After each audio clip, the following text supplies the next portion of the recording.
Hello friend, एक बार फिर आप लोगों का स्वागत है आपके चैनल मिस्टीरियस क्लासेस में। तो यहाँ पर हमने कहा था एलसीएम और एचसीएफ जो चैप्टर नंबर 2 है आपके मैथ का सेकेंड के, तो ये प्राइमरी और जूनियर दोनों के लिए है। और उसमें मैंने दो वीडियो यानी दो पार्ट जो है ऑलरेडी कवर कर दिया है। पार्ट ये हमारा जो है वो आज होगा पार्ट 3। और आज हम बात करेंगे एचसीएफ, जिसका मतलब होता है हाईएस्ट, ठीक है, हाईएस्ट कॉमन और फैक्टर। तो आपको फैक्टर पता है क्या होता है, ये ऑलरेडी मैं बता चुकी हूँ। तो पहले आज हम जानेंगे कि एचसीएफ आखिर होता क्या है, उसके बाद फिर इसके एग्जाम्पल किस तरह से इसे करना है और कुछ इसके ट्रिक्स जो कि आपके एग्जाम में टाइम बचा सके उसके बारे में हम डिस्कस करेंगे। तो चलिए वीडियो की शुरुआत कर लेते हैं। वीडियो पसंद आए तो वीडियो को लाइक शेयर और चैनल को सब्सक्राइब कर दीजिएगा। और बाकी अपनी जो कमेंट है, अगर अपनी जो राय है वो कमेंट करके प्लीज बताइएगा जरूर कि वीडियो आपको कैसी लगी। तो चलिए स्टार्ट करते हैं फिलहाल ये।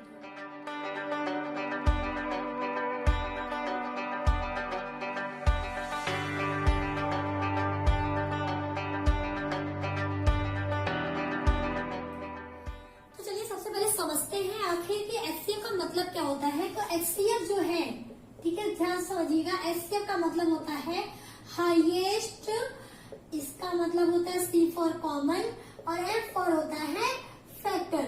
आपको मैंने फैक्टर वाले यानी क्या होता है फैक्टर ये ऑलरेडी मैं बता चुकी हूँ। आप अगर आपने नहीं देखी है तो आप जाइए इसी वीडियो के डिस्क्रिप्शन बॉक्स को चेक करिएगा, वीडियो की लिंक मिल जाएगी। एलसीएम और एचसीएफ का जो हमारा पार्ट 1 है वो उसमें हमने ये चीज डिस्कस करी थी। तो यहाँ पे फिलहाल मैं पहले बताऊंगी कि एचसीएफ क्या है, फिर हम बात करेंगे कि किस तरह से इसको निकाला जाता है और इसके ट्रिक्स क्या है। तो पहले इसका मतलब समझते हैं कि होता क्या है। जैसे हमने यहाँ पर एग्जाम्पल के तौर पे हमने ले लिया 4, 8 और 9, ठीक है, 3 हमने अंक ले लिए, 3 संख्याएं ले ली। तो फैक्टर हमने निकालना आपको बताया था। फैक्टर का मतलब कि कौन कौन सी संख्याएं हैं जिससे कि ये वाले अंक जो है वो पूर्णतः कट जाते हैं। तो 4 जो है वो देखिए 1 से भी कटेगा, 2 से भी कटेगा और 4 से कटेगा। 8 1 से कटेगा, 2 से कटेगा, 4 से कटेगा और 8 से कटेगा। मैं देखिए वापस नहीं बताऊंगी डिटेल में, मैं ऑलरेडी बता चुकी हूँ कि फैक्टर क्या होते हैं। 9 किन की संख्याओं से पूरी तरह कटेगा, देखिए 1 से कटेगा, 3 से कटेगा और 9 से कटेगा। अब देखिए बात करें इसमें हम एचसीएफ, पहले हम बात करते हैं केवल सीएफ की, ठीक है, एचसीएफ छोड़ो अभी केवल बात करो कॉमन फैक्टर की कि कौन से ऐसे फैक्टर है जो कि कॉमन है। तो अगर इसमें आप कॉमन का मतलब कि जो सब में हो, तो क्या एक तो देखिए यहाँ पर कॉमन है, तीनों में एक है, कोई और ऐसा अंक है जो तीनों में है, नहीं है ना। तो कॉमन फैक्टर क्या होगा, एक हो गया। अब बात करते हैं एचसीएफ की, यानी हाईएस्ट कॉमन फैक्टर का मतलब कि जो सबसे बड़ा वाला कॉमन होगा वही हमारा होता है हाईएस्ट कॉमन फैक्टर। तो इसमें तो केवल एक ही है, तो एक चाहे छोटा हो चाहे बड़ा हो, होना तो एक ही है, तो इसका एचसीएफ केवल 1 होगा। लेकिन अगर हम इस 9 को हटा दें, ठीक है, अगर इस 9 को हटा दें तब हमारा देखिए कि क्या क्या कॉमन है। तो इसका कॉमन फैक्टर क्या होगा पहले वो पता करें। तो देखिए ये भी कॉमन है, ये भी कॉमन है और ये भी कॉमन है, यानी इसमें 3 चीजें कॉमन है, 1 कॉमन है, 2 कॉमन है और 4 कॉमन है। लेकिन अगर हमसे पूछ दे कि हाईएस्ट कॉमन क्या है, तो हाईएस्ट का मतलब सबसे बड़ा वाला कौन सा कॉमन है, तो 4 सबसे बड़ा ऐसा नंबर है जो कि कॉमन फैक्टर है। तो इसका हाईएस्ट कॉमन फैक्टर क्या हो जाएगा, 4।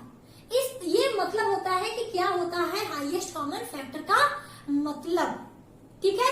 चलिए अब हम एग्जाम्पल, इसमें कोई डाउट है, देखिए पहले आप मतलब समझिए कि इसका मतलब क्या हो गया। कॉमन फैक्टर हो लेकिन सबसे बड़ा कॉमन फैक्टर अगर हो, यानी हाईएस्ट वाला जो कॉमन फैक्टर है उसकी बात अगर करें तो उसे हम कहते हैं हाईएस्ट कॉमन फैक्टर, यानी सब, ठीक। अब चलिए हम एग्जाम्पल रखते हैं, फिर एग्जाम्पल की मदद से आपको बताते हैं कि किस तरह से आपको इसको निकालने का तरीका क्या है और किस तरह से आप इसको निकाल सकते हैं। तो यहाँ पर देखिए एग्जाम्पल जैसे मैंने रख दिया, इन्हीं दोनों को लेके चलते हैं हम। बाकी चलिए इसका ये तो मैंने बता दिया कि कैसे होता है, ये तो आप फैक्टर निकाल के कर सकते हैं। लेकिन गुणनखंड विधि से और भाग विधि का यूज करके आप एचसीएफ कैसे निकालेंगे, ये तो मैंने ये बताया कि मतलब क्या होता है एचसीएफ का मतलब। लेकिन निकालना कैसे है? जैसे हमको दे दे 4 8 का HCF निकालिए, यानी 4 और 8 का HCF क्या होगा। तो देखिए किस तरह निकाला जाता है। तो 4 लिख लिया हमने, 4 का मल्टीपल यानी गुणनखंड निकालना है। तो 4 का क्या होगा? 2 गुणे 2, 2 दूनी 4 होता है, ये इसका गुणनखंड हो गया। अब बात करते हैं 8 की। तो 8 के गुणनखंड क्या होते हैं? 2, 2 दूनी 4, 2 दूनी 8, ये होता है। तो ये तो हमने गुणनखंड विधि से निकाल दिया। अगर यहाँ कोई बड़ी संख्या होती, जैसे मान लीजिए अभी 8 की भी कुछ लोगों को प्रॉब्लम है, तो देखिए भाग विधि से जब मैंने लसा बताया है उसमें मैंने बताया है कि किस तरह से भाग विधि से आप उसके गुणनखंड को बता सकते हैं कि क्या गुणनखंड होगा। क्योंकि गुणनखंड तो देखिए एलसीएम में भी निकालना है और एचसीएफ में भी निकालना है, ठीक है, दोनों में निकालना है। तो एलसीएम में ही मैंने बता दिया था। यहाँ पे आप चाहे तो वीडियो देख सकते हैं उसकी। फिलहाल हम यहाँ पे नॉर्मली बता देते हैं कि देखिए पहले आप संख्या देखिए और ये देखिए कि किस कौन से नंबर से वो कटेगा। स्टार्टिंग आप 2 से करिएगा, ठीक है, 2 से चेक करिएगा कि 2 से कट रहा नहीं, फिर 3 से, फिर 4, 5 से, 7 से, जो भी। तो देखिए 2 से 8 कट जाएगा, तो 2 जितनी बार में जाता है उसको नीचे लिखते हैं। तो 2 चौक के 8, तो यहाँ 4 लिख दिया। फिर देखिए 4 2 से कटेगा या नहीं, तो कटेगा, तो 2 दूनी 4, फिर 2 भी 2 से कटेगा, तो 2 एकम 2। जब तक 1 ना आए तब तक हम जो है कहीं न कहीं भाग देते रहते हैं किसी न किसी संख्या से। 1 आ जाता है तो इसका मतलब कि वो गुणनखंड कंप्लीट हो गया। ये जो संख्याएं होती हैं यही हमारा गुणनखंड होती हैं। तो 8 का गुणनखंड होगा 2 गुणे 2 गुणे 2, 2 गुणे 2 गुणे 2, यही हमने लिखा है यहाँ पे। अब हमको अगर इसमें पूछ दे कि इसका मौसम या फिर इसका HCF क्या होगा, तब आप इसको देखेंगे कि इसमें कॉमन क्या है। ये तो हमने केवल ये बताया कि हाईएस्ट कॉमन फैक्टर का मतलब क्या है, तो वो तो फैक्टर वाले माध्यम से हमने बता दिया। लेकिन अगर संख्याओं का निकालना है तो आप कैसे निकालेंगे? देखिए हमें कॉमन देखिए, तो देखिए 2 2 दोनों में कॉमन है। फिर आगे चलिए, देखिए यहाँ पर भी 1 2 है और 1 2 यहाँ पर भी है, यानी ये भी कॉमन है। 1 2 यहाँ है लेकिन यहाँ है नहीं है, तो मतलब कॉमन कितने हुए? केवल 1 और ये। तो 2 कॉमन वाले को लिखिए, तो 1 कॉमन 2 यहाँ पर है, 1 कॉमन 2 यहाँ पर है, तो 2 और 2, 2 दूनी 4। देखिए आया ना। एक से एग्जाम्पल मैंने मेथड से निकाल दिया, गुणनखंड मेथड से। एक हमने जब बताया कि इसका तात्पर्य क्या होता है, अर्थ क्या होता है, इसका मतलब क्या होता है एचसीएफ का, देखिए 4 ही आया, हमारा आंसर भी 4 आया। अगर कोई और एग्जाम्पल रख के देख लेते हैं, जैसे एग्जाम्पल के तौर पे हमने रख दिया 9 और हमने रख दिया 12, ठीक है, हमने 2 एग्जाम्पल रख दिए। अब इसका गुणनखंड निकालिए, तो 9 का आप निकालिए, तो देखिए 9 का आप भाग से इस तरह निकाल सकते हैं। 9 2 से जाएगा नहीं, 3 से जाएगा। कितनी बार में जाएगा? 3 बार में जाएगा। 3 तिहाई 9, तो 3 बार में गया। फिर ये 3 3 से कटेगा, 3 एकम 3, तो 1 हमारा आ गया। मतलब गुणनखंड क्या होगा? यही होगा। तो 3 गुणे 3 होगा ना। अब बात करते हैं 12 का। देखिए 12 का निकालेंगे आप, तो देखिए 12 2 से कट जाएगा, तो 2 छक्के 12, 6 भी 2 से कटेगा, तो 2 तिहाई 6, 3 जो है 3 से ही कटेगा, 3 एकम 3, खत्म हो गया। 1 आ गया, मतलब कि गुणनखंड क्या होंगे? ये होंगे। तो 2 गुणे 2 गुणे 3, ये हमारा गुणनखंड निकल गया। अब हमें करना है क्या? इसका निकालना है मसा। तो मसा का मतलब कि ऐसा नंबर जो कि दोनों में जितनी भी संख्या है उसमें क्या हो? कॉमन हो। तो 9 में कोई ऐसा है और 12 में कोई ऐसा है जो कि कॉमन है। तो देखिए 3 ऐसा है जो कि कॉमन है, 1 3 इसमें भी है, 1 3 इसमें भी है। कोई और ऐसा है जो दोनों में कॉमन है? नहीं है ना। 3 ही एक अकेला 3 ऐसा है क्योंकि 2 3 था, लेकिन 1 ही 3 ऐसा है क्योंकि 1 3 इसमें है, 1 3 इसमें है। अगर 2 3 होता तो 2 3 ही हम लेते, ठीक है, तब 2 3 लेते, लेकिन 1 ही 3 है तो हमारा मौसम क्या हो जाएगा? 3 हो जाएगा। समझ में आ गया आप लोगों को?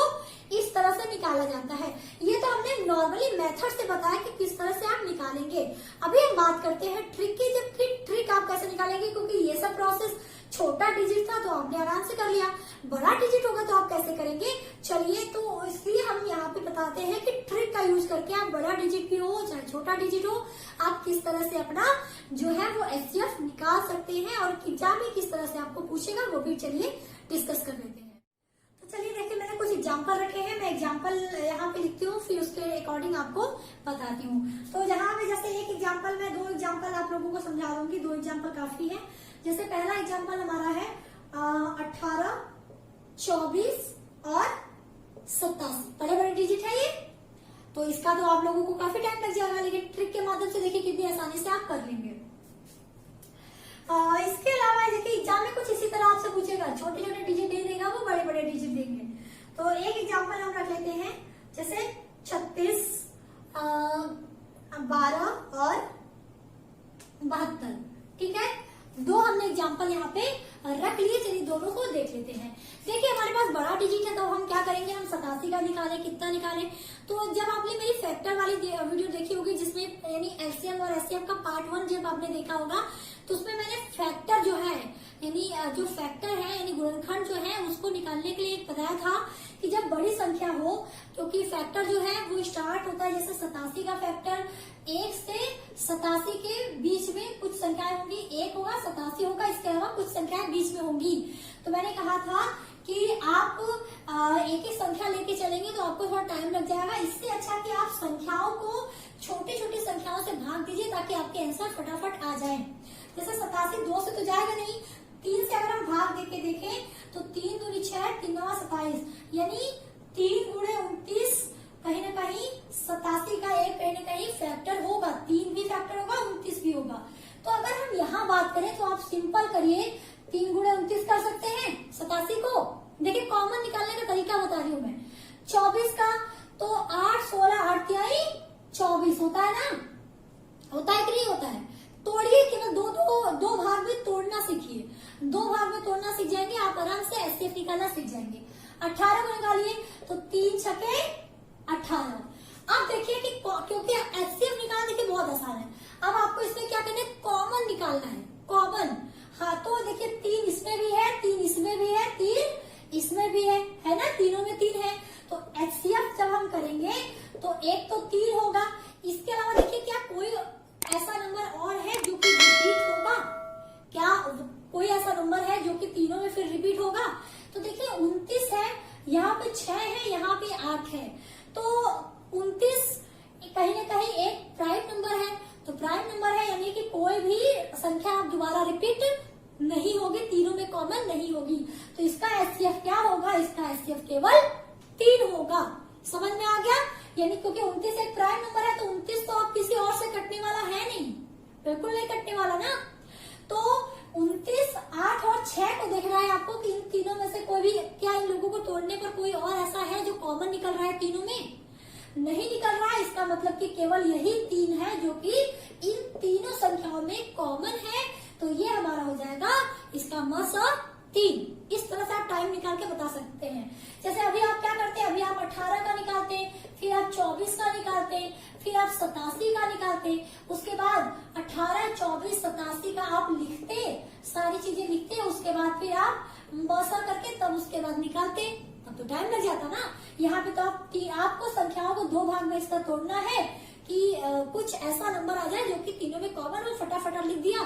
फिर अभी भी अगर चांस है तो फिर इनको आप तोड़ के देख लीजिए, क्या पता फिर कोई कॉमन निकल जाए। अगर निकल गया तो फिर इसमें मल्टीप्लाई कर दीजिए, कॉमन वाला जो आएगा वही हमारा एचसीएफ हो जाएगा। तो ये एग्जाम्पल आपको समझ में आ गया।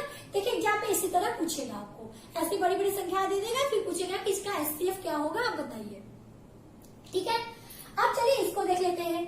तो देखिए 36 12 और 72 हमारे पास 3 संख्या, इसमें भी इसको भी हमको निकालना है। तो अगर हम बात करें 72 12 और 36 की, तो 72 को हमको क्या करना है, छोटे, देखिए सबको छोटे छोटे पार्ट में तोड़िए आप। तो अगर हम 36 की बात करें तो 12 24 12 तिहाई 36 होता है ना, 12 24 12 तिहाई 36 होता है। ठीक, अब 12 को देखिए अभी रह दीजिए, क्या 72 में भी 12 कहीं आएगा, तो 12 छके क्या होता है, 12 छके 72 होता है ना, होता है। आप देखिए 12 जो है, 12 का मत करिए क्योंकि 12 इसमें भी आ गया, 12 इसमें भी आ गया, तो 12 कहीं ना कहीं तीनों में क्या है, कॉमन है। तो एक तो हमारा जो हमारा है वो क्या हो गया, 12 हमारा मौसा हो गया, क्योंकि 12 के तो पूरे अंक ही इस मौसा में आ गए। तो अब हमको तो कुछ मतलब ही नहीं रहा, क्योंकि यहाँ पर 3 था, यहाँ पे 6 था, तो कटता जरूर 3 और 6 कहीं ना कहीं 3 कॉमन था अभी भी, लेकिन 12 के पास अब तो कोई नंबर ही नहीं बचा, तो तीनों में कॉमन होना चाहिए। तीनों में कॉमन केवल 12 है, इसलिए हमारा मौसा क्या हो जाएगा, 12 हो जाएगा। ठीक है, तो ये हमने 2 एग्जाम्पल रखे थे। एक दो एग्जाम्पल चलिए अच्छा और रख के देख लेते हैं एग्जाम्पल के तौर पे। जैसे यहाँ पे हम रख लेते हैं आपके पास कॉमन। तीसरा एग्जाम्पल हम रख लेते हैं 15। तीसरा एग्जाम्पल है 15, 25 और 60। ठीक है, 15, 25 और 60।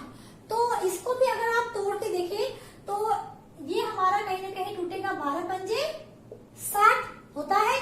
इसको भी तोड़ के देख लीजिए, 5 पंजे 25, इसको भी तोड़ के देख लीजिए, 5 तिहाई 15 होगा। अब कोई देखिए कॉमन है इसमें, देखिए 5, 5, 5 कॉमन है तो हमारा मौसा 5 हो जाएगा। 5 के अलावा देखिए कोई और कॉमन हो सकता है, तो यहाँ 3 है, यहाँ 5 है, यहाँ 12 है।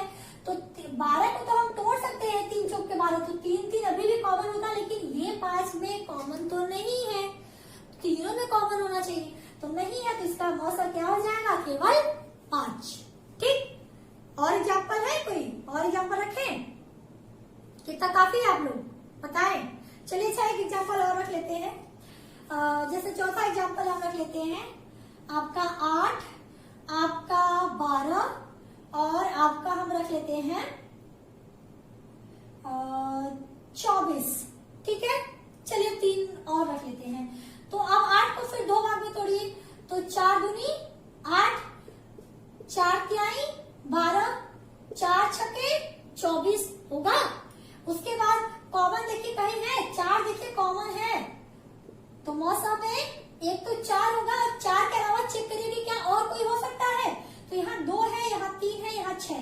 6 जो है वो 2 कहीं ना कहीं 6 को हम लोग 2 गुणे 3 कर सकते हैं, तो 2 या तो कॉमन हो या तो 3 कॉमन हो, लेकिन तीनों में नहीं है, तो इसका मौसा केवल क्या होगा, केवल 4 होगा। अगर मान लीजिए कि यहाँ पे चलिए कोई एक्स हम संख्या रख लेते हैं और हम मान लेते हैं कि यहाँ पर कोई एक यक्ष संख्या है, ठीक है, कुछ भी है।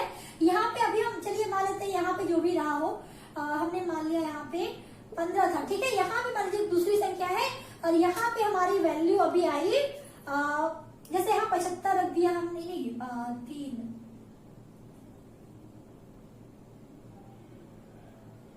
ठीक है, 9 रख दिया, ठीक है। यहाँ मान लीजिए 45 रहा हो तो यहाँ 9 रख दिया। तो अब देखिए हमारा 5 तो था क्योंकि 5 हमारा कॉमन था। अब देखिए यहाँ 3 है, यहाँ 9 है, यहाँ 12 है, तो फिर अभी भी क्या कुछ कॉमन होने के चांसेस हैं। तो देखिए 9 को हम लोग तोड़ सकते हैं 3 गुणे 3 में। ये तो देखिए अब ये 3 बचा था, तो 1 3 2 3 3 3, तीनों में 3 अभी कॉमन है, तो यहाँ 5 गुणे 3 करके आप 15 कर सकते हैं। ये कॉमन निकालने का तरीका है, आप इसको प्रैक्टिस जितना करेंगे ना उतना अच्छा होगा। तो ये मैंने कुछ एग्जाम्पल रखे आपको समझाने के लिए, ट्रिक के माध्यम से कि आप कम टाइम में किस तरह से अपना एचसीएफ निकाल सकते हैं। समझ में आया है नहीं आया ये पहले कमेंट करके बताइएगा, क्योंकि आपको समझना बहुत जरूरी है, हमारा समझाना बहुत जरूरी है। तो आपको जब तक सही समझ में आएगा आप कमेंट करके बताएंगे तो मैं वापस से आप लोगों को समझाऊंगी अगर प्रॉब्लम हुई तो, ठीक है। लेकिन ऐसे कोई प्रॉब्लम नहीं होनी चाहिए, बहुत ईजी था।